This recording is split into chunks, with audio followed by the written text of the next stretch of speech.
I'm here again with Erkan Mete, Gracie Schwartzwald, and we're working on a complete Gracie self-defense course, and we're working on the takedowns portion. Now, when we learn submissions, what is one of the first things you learn how to do? You learn how to tap, right? So that we can train safely. What is one of the things when we have people visit from other schools? Not all people, but when we have visits from other schools, what's something that people, blue belts, higher, are really bad at? Break faults. Break faults. And I think that's a couple reasons. One, often they're not taught them or they're taught them very poorly. Two, they don't do a lot of takedowns at their school, so why bother learning how to break fall if you don't do takedowns? But outside of maybe having a healthy lifestyle, physically, as far as physical techniques, break falls, ukemi, are the most important techniques you'll ever learn for self-defense. Why is that?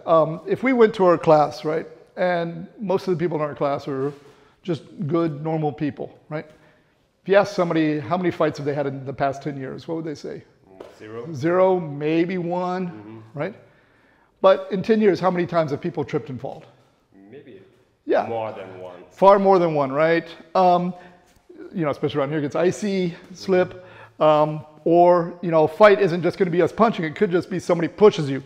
And if you were in a crowded place, you're going to trip over something, fall, right? So learning how to fall correctly is the most important thing, because people fall, what do? They try to catch themselves, or worse yet, they don't catch themselves and they hit their heads, right? So you end up with broken wrists, broken elbows, cracked head. So learning how to fall correctly is the most important thing. So the first thing we want to talk about is the proper landing position. The whole point is to dissipate the force. Okay, so can I get you actually to sit down? And let me have you, facing first this way. So we're just going to practice the landing. We're going to focus it right now on the back break fall.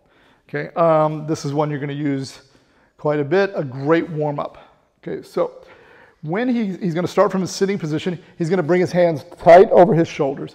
He's going to tuck his chin, because again, one of the dangers, especially if you fall backwards, is hitting your head on the ground. So he keeps his chin tucked the whole time. He's going to roll back really slowly.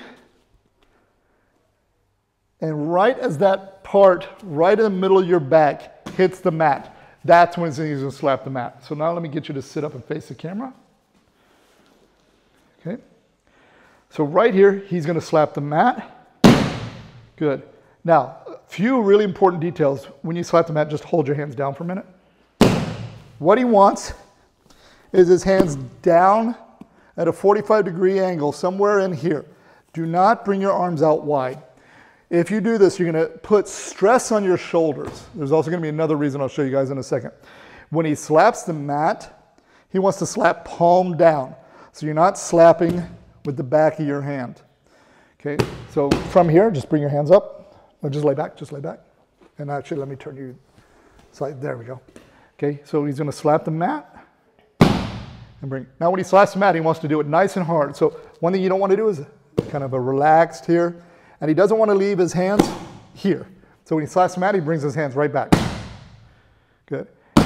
Here, his head is up. Very important. Now the last thing is when you land, I want you to blow out your breath. Again. Okay, good. So sit back up. So why do we blow out our breath? Anytime you take a impact to the body, and you're holding your breath, that's when you get the wind knocked out of you. That's when you start going, and you can't catch your breath. So every time you want to blow out your breath, because you are taking an impact to the body. So he tucks his chin, his arms. By the way, don't do this. Come back up. Don't kind of just have your hands loose like this, because you're going to end up just kind of reaching back. Arms tight to his shoulders, chin tucked. He lays back. Good. Again. Good. Now, one last thing about this. One reason I put the hands down, another reason I said there's another reason. Lay back. No, turn to face this way, yeah. Sit back up, please. Now, as you lay back, slap the mat, but keep one hand down. Like what? Just keep one hand on the ground. You can pull the other one back up. Come back up. So you're just going to go, boom, and leave one hand down. Now, keep that hand in place. Sit up into your sitting position. Look how your hand is in perfect position. If you wanted to stand in base, right? Yes. Do it again, but have your hands out wide. Now sit up. You can't, right? So It's very important when I slap and I fall back, boom, if my hand is here, I can come right here versus here. Okay, so now we're going to do it from standing. I encourage you to practice that first, just nice and low, because it's not a scary situation. Okay, so we're going to stand. Come this way. Let me get you to turn that way. So one thing he wants to do is not just fall back like this. Okay, so one thing I tell, tuck his chin. He's going to squat and bring his upper body. Notice how he's bending forward. So he's making himself a ball a little bit. And now he's going to sit back and roll. You see how low impact that was?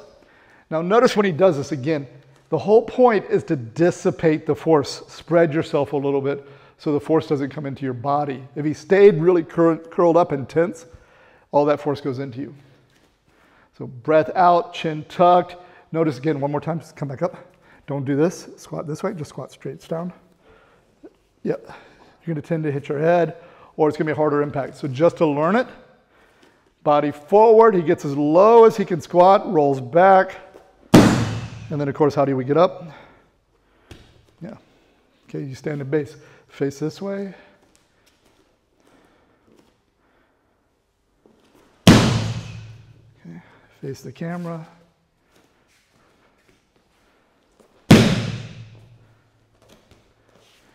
Again, if you never get in a fight, the chance, even if it was a bit of a threatening situation and you're like, and I backed up and I tripped over something and I go like this, the fight could be over before you didn't even have to do anything, right? Because I just now broke my arm or hit my head, okay? Or somebody pushes you.